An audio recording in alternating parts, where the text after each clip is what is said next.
I'm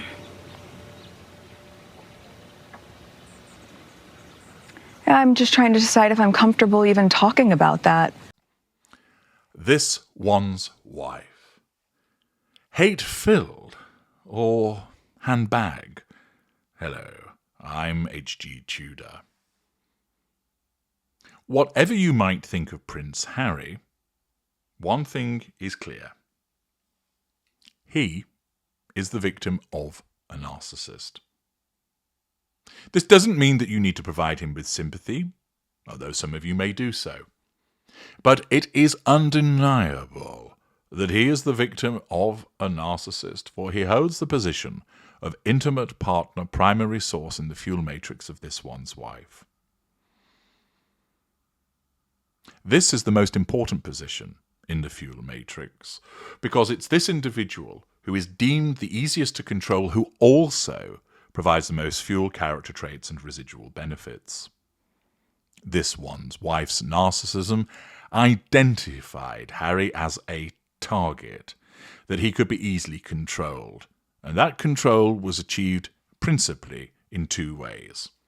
Firstly, the application of lashings of spicy poontang, causing the randy ginger to fall under her spell, and secondly, the use of his vulnerabilities against him vis-à-vis the loss of his mother by the rolling out of the Diana duplication and false compassion. Thereafter, this one's wife sought to drive a wedge between Harry and anybody else that might interfere with her control of him, namely his family and his friends. She made whisperings about how he was the spare and had never been afforded the respect that he should be deserved. And, of course, the narcissistic traits of Harry, his vanity, his pride, fell prey to those poisonous whispers. Easily led, easily convinced, lacking critical thinking, it was very easy for this one's wife to sow the seeds of dissent between him and his family and his friends. Lacking direction, he thought he'd found somebody that would provide him with direction.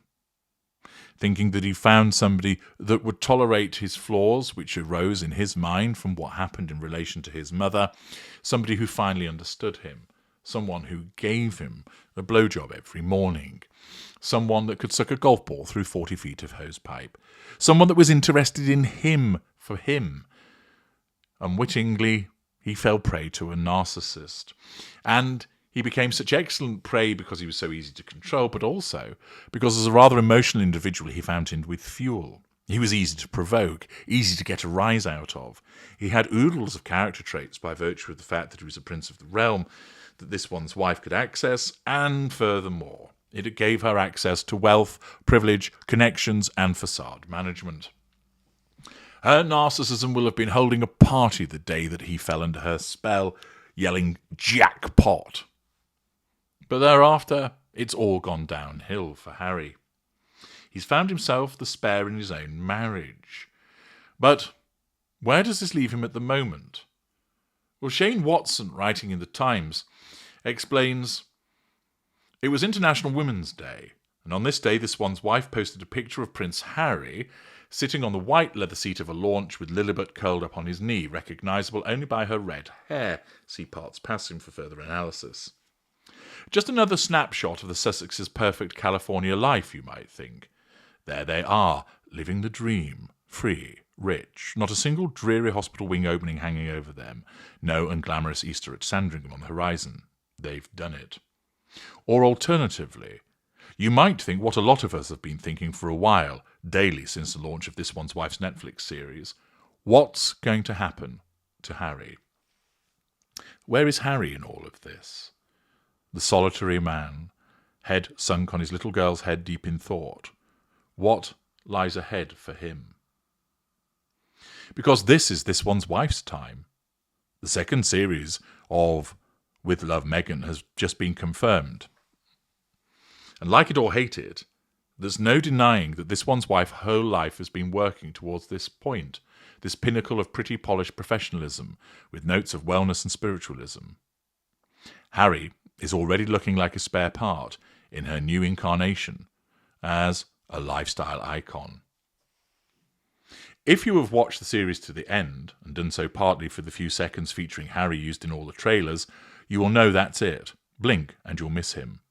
Not only that, he's wedged at the back of the crowd of well-wishers at her signing-off party, hanging back deliberately so as not to in any way imply that he has had anything to do with this one's wife's success. He seems diminished, unsure of what's expected of him.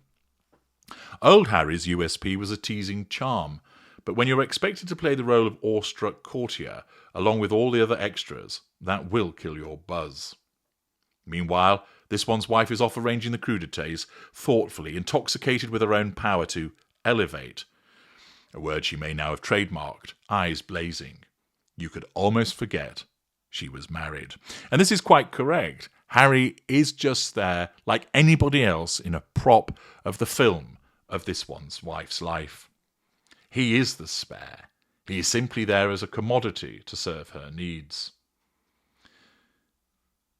Then there's Harry's life in Monty Shitshow. Yes, he's got his biennial Invictus Games, and yes, that series about polo was a joint Sussex project. But then there's the everyday stuff to be endured.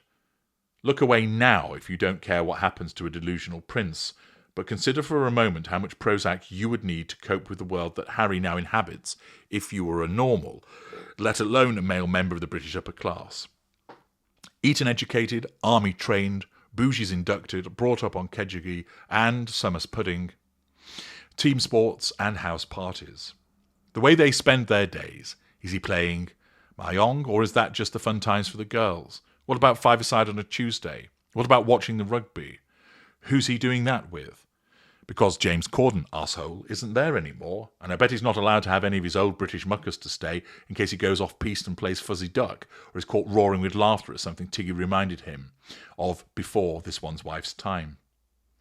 Who are Harry's friends? This one's wife's hairdresser? This one's wife's chef friend who she met when scouting for chefs for With Love Meghan? He likes that Argentinian polo player, but he lives in Argentina. And what about family? There's this one's wife's mum, Doria, and that's it. No brother, no father-in-law, no cousins for Archie and Lily. Just a cold, yawning gap, filled with gorgeous influencers and quirky actresses who, all by their own admission, outsource everything and behave like they're taking crack when they have a margarita. Notice how isolated Harry has become. That he had been taken over the pond and subsumed into the world that this one's wife wants, isolated from his family and friends, unable to do anything without her say-so. The endless emoting and fake joy and lashings of food that no one's going to eat because this is LA, served in that soulless garden with a garden station full of polished trowels. It's so alien, it's scary. Has Harry got the fear? Does he know he's on the cusp of becoming a handbag carrier?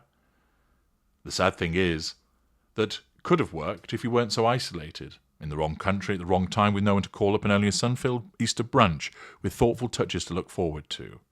Poor Harry.